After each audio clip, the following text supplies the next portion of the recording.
Hey guys, how's it going? Kripparrian here. So today I want to give you guys the rundown on Un'Goro. We just experienced the first day, and for me that was like a 17.5-hour day of opening packs, playing, checking out the deck, seeing what people are doing, and really getting the big impression about what the game is all about right now post Un'Goro. And before I want to get started, I am going to talk about some negative things. I think there's a lot of some pretty screwed up shit that went down on the first day of Un'Goro, but as a whole, for a player like me, someone who's played video games for decades, past the point of what most people consider entertaining, even enjoyable in some cases. Like I played games 10 hours a day for like 7-8 years consecutively.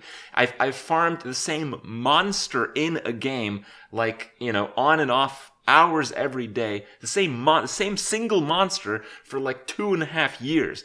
ML4 Snake in Dark Age of Camelot, if you're curious, getting those RNG drops. But you get the idea. Someone like that was actually excited about the launch and excited to play Un'Goro, and that excitement was met for me. So I almost never get excited about anything, let alone like, crazy new content and stuff. But like the night before Un'Goro, I had trouble sleeping because I couldn't wait to play.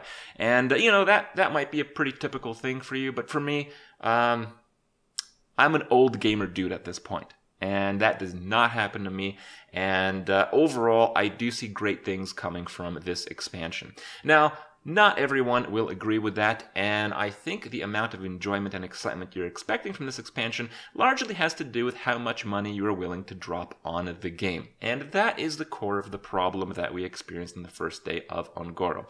For some context, it seems like a lot of the cards, a lot of the classes, much more so than what people thought possible, is viable so far in this like preliminary meta in Journey to Un'Goro. I think we saw every single class have some success. Every single quest card they introduced builds a new deck, and that deck is really good for every single class except for Warlock, from what I noticed. The Warlock one seems actually horrible, but I think it's one of those quests that requires a lot of fine-tuning, requires a very specific deck, and it requires a decent amount of practice at that deck. So even though I consider that quest possibly the only one that's complete crap, it might be that, in some time, we will figure it out. But overall, we have a lot of viable decks, a lot of viable archetypes. It was a very entertaining thing for me to see just how insanely wrong some very confident YouTubers and streamers were about the predictions in the game. Now, I was pretty confident in my own, so I might fall flat on that statement as well, but certainly Priest is not a useless class. Priest actually had, as you'll see in the other YouTube video today, had the best results for me. Not only the Quest Priest, which I think went almost undefeated in like an hour of play, but I made like a different combo Priest deck, and even though I was screwed up, I was playing like crap constantly, I think that deck also went undefeated. So, I'm not saying Priest is like the best class. I'm not even saying it's going to be a good class once the meta is figured out, but it seems like it's all right. It seems like it is viable. It seems like there is a lot more viable decks than we really thought, and that is part of the real excitement that comes from an expansion like this, but again, mostly from people who spend a shitload of money. So let's get to that. The Un'Goro started off what I experienced, at least, the worst start to an expansion ever. So it came out kind of on time according to our Windows Clock Wizard predictions. But the servers were really unstable. I was offline, just spam logging in for about an hour in the first 2 hours of the expansion being live. Everything was slow. It took forever just to open cards out of packs. The experience kind of sucked, and some people actually didn't even get a chance to log in at all until like an hour and a half had passed. And, that's kind of bullshit. People have things to do. People want to actually play the content when it goes live. And I think that's a very fair expectation. And, I have played a lot of other card games in the past. And, when shit hits the fan like it did on launch day, usually the companies offer some form of compensation. Like, sorry, our servers sucked ass and you had a really crap experience when our expansion was coming out, even though you were trying your best to give us money. Sorry about that. Here's like 10 free packs or something like that. I think every game I've played in the last year that isn't Hearthstone would certainly have done something like that. That is the industry standard, and Hearthstone kind of cheapens out on that. And I think my main criticism of the entire expansion and the entire launch event, let's call it, was that whoever does this stuff for Blizzard is doing a really shitty job. Whoever's trying to figure out the money input to enjoyment ratio, I don't think it's like the guys who make the cards, guys, so take it easy on those guys. I think they actually did a fantastic job. But whoever's in charge of like making sure people kind of put in an expected amount of money and get that expected amount of enjoyment back, those guys really fucked up hard in this expansion. First of all, with this bad launch, not having any kind of, you know, reward, kind of compensation of people that were really affected, but also in the pack opening experience. So in Hearthstone's history, there have been a lot of viable decks that didn't require very much spending, and this was the case about a few months back and further in the past. Like a year ago, 2 years ago, 3 years ago, Hearthstone was a game where you could play a lot of the base cards, you could just add in a lot of the new commons, maybe some of the new rares, and you'd have a really solid deck. The reason was, most of the legendary cards were gigantic minions that were crap, and aggro historically has been the dominant deck type and didn't really include those. Starting with Mean Streets of Gajestan, and more so in this expansion than ever, the cards core to a deck are extremely high rarities. Like, they're legendaries and epic cards. And that's a real problem because, on one hand, you know, Hearthstone, I think, has the most expensive cards out of packs than any other card game in the world right now.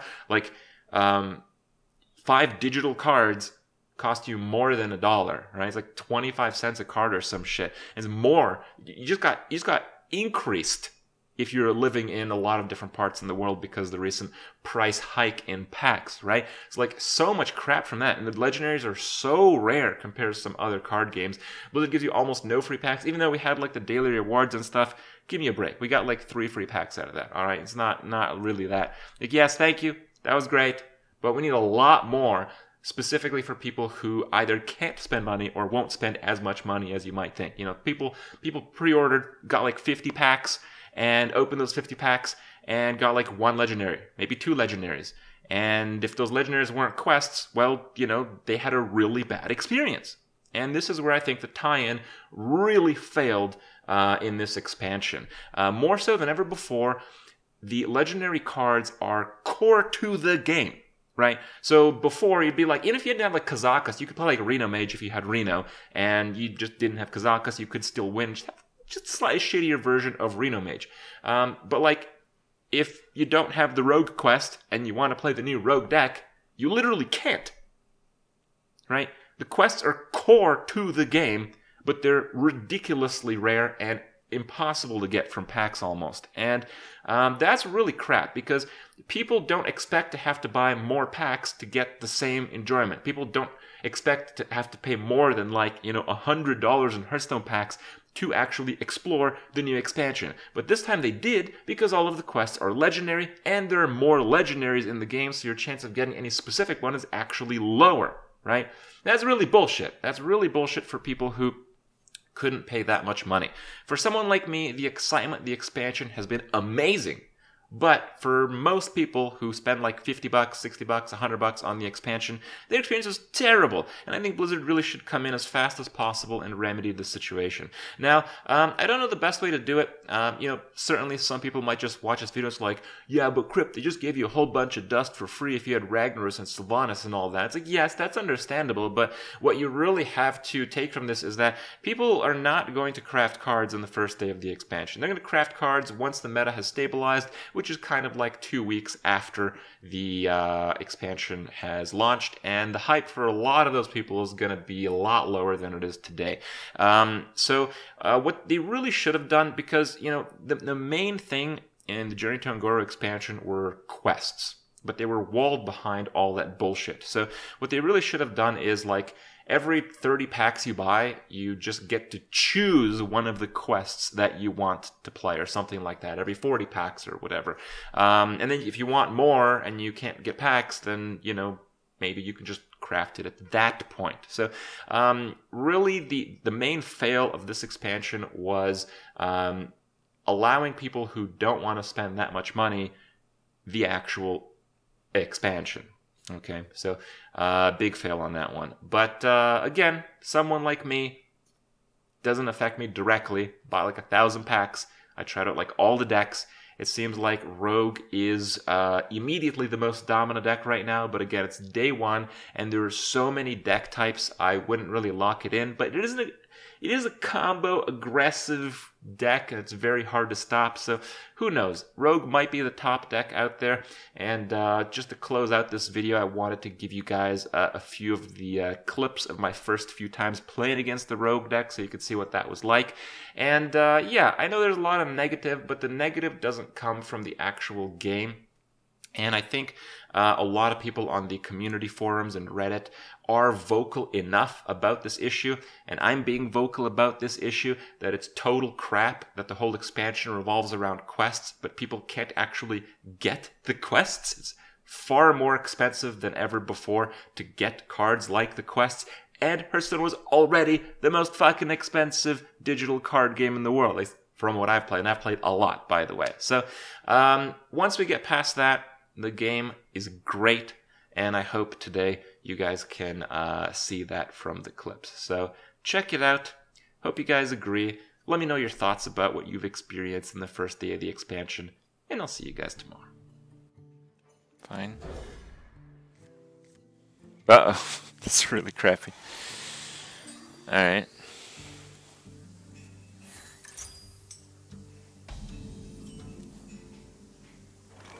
Quest Rogue comes out insanely fast.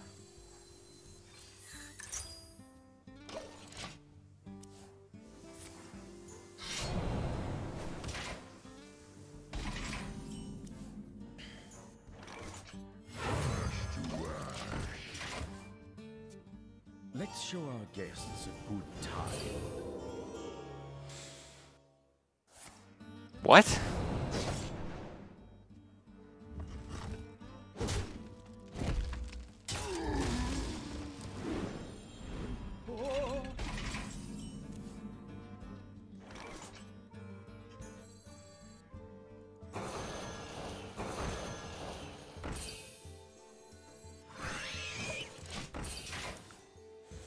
Moros is good.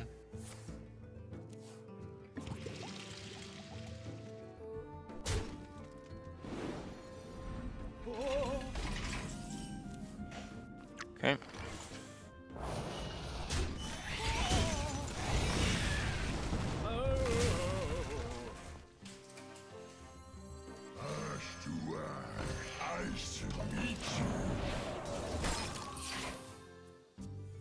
Alright, if I can kill that off, I can play it all for next turn.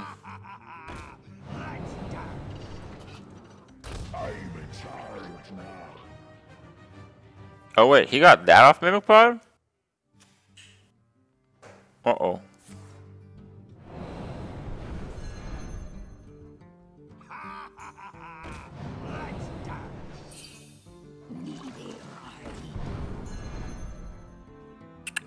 I'm really scared right now.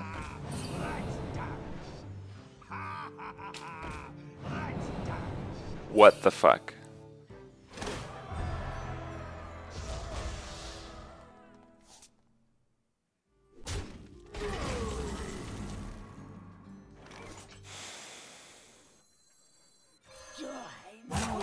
Now.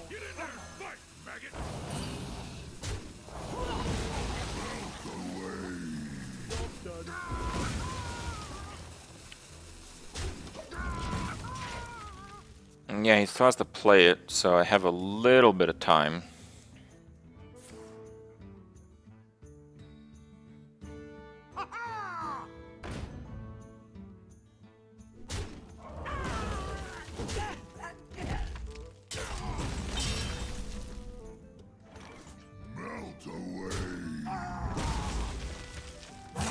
Now.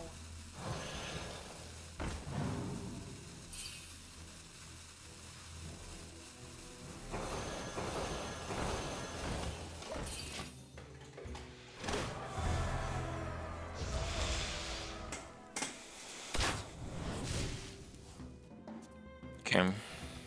Hey, goons! Over here! It's kind of bad. Hey, goons! Those are some random cards. What the fuck?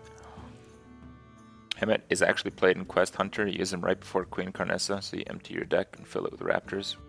Nah, I don't think that's that good of an idea.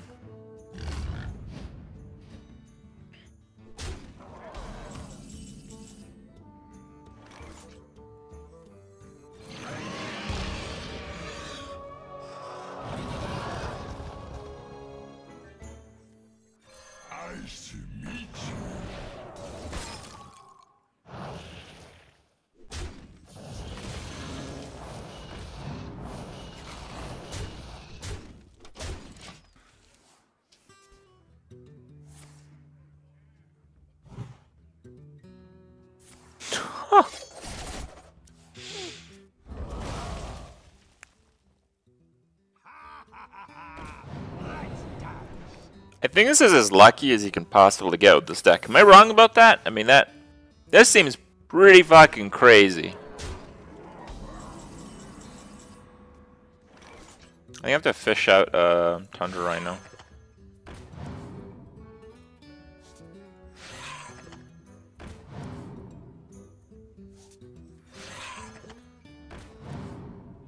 Oh.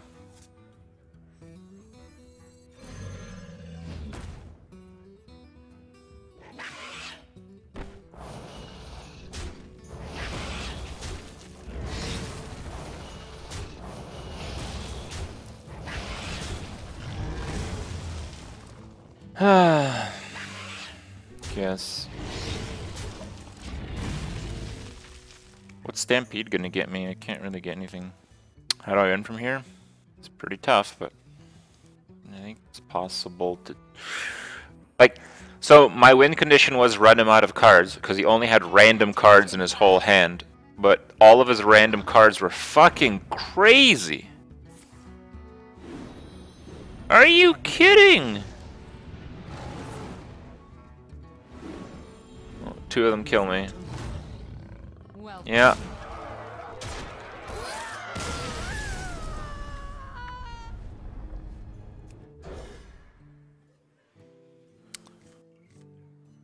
Oh my god, what a terrible hand.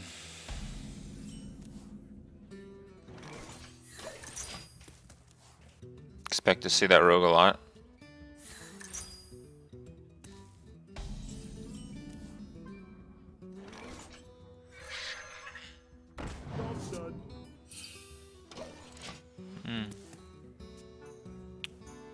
Poisonous with charge, it's not bad.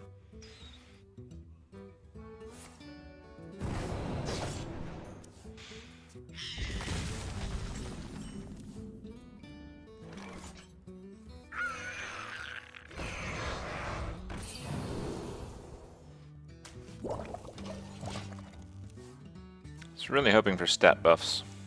That's pretty crappy. This is an extremely bad hand. so many options.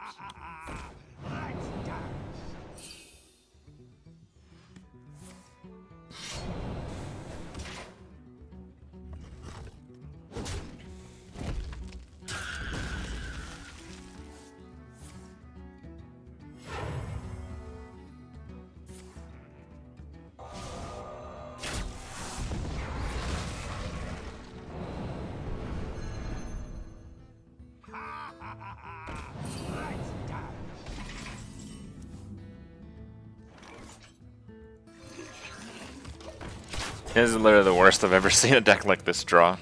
So I have 1 Buzzard and 2 Cult Masters. Yeah, there's like 6 dead cards and I drew 3 of them. But I mulliganed like 2 other ones away. So I've seen 5. 2 1-drops so far.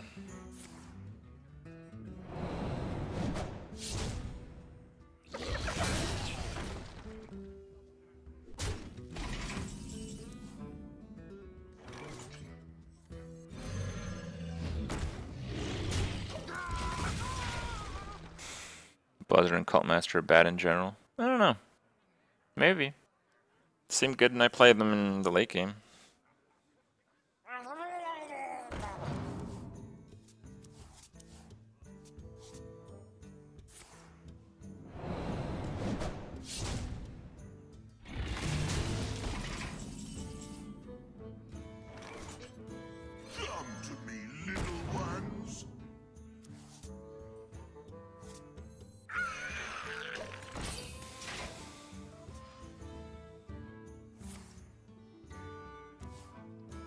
And yeah, let's hope that's not Swashbuckler number 2 of the deck.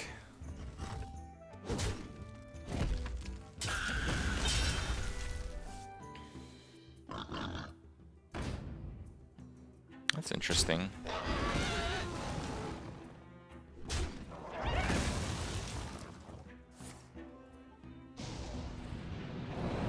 Seems kind of stupid.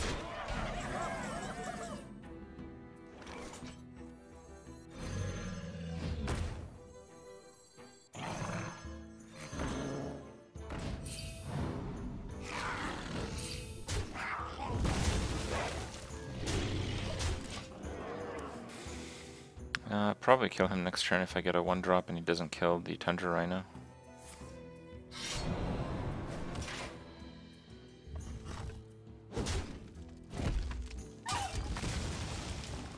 Dude, this rogue deck seems so stupid. Like, he's not winning because he didn't get lucky with Mimic Pods, right? That's why he's struggling right now. Isn't that pretty dumb?